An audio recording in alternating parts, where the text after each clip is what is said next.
About a year ago, I read this book, Economics of Inequality. Interesting concept, but I hate the way this guy writes, honestly. Like, this is clearly an academic work for other economics people, and the language in there is very technical, in my opinion.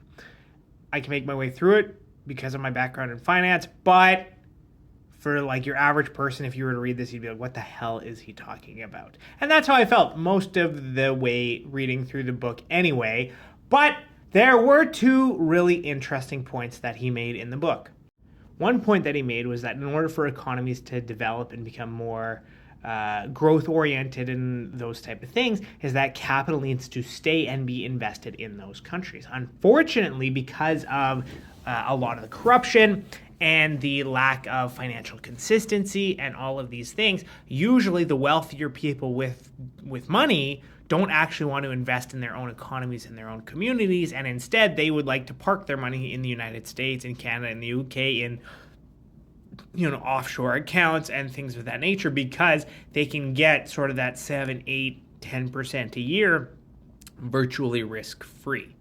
Whereas if you were to invest in your own economies and things of that nature, there is a lot less of a guarantee that you're going to make any type of return, right? You see countries that have to pay higher and higher interest rates because the risk of them not being able to pay back loans and these type of things is much, much higher.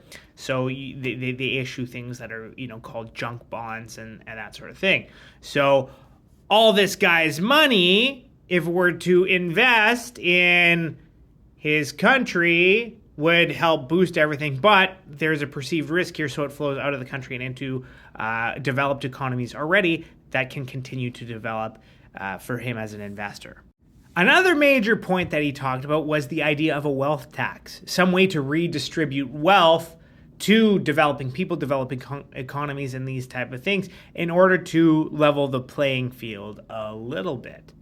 I found that specifically interesting because there was another book I read several years ago that talked about this. I mean, I'm not sure if you heard of this book at all, but in a book, very, very famous book, in this very famous book, the concept of a wealth tax is introduced.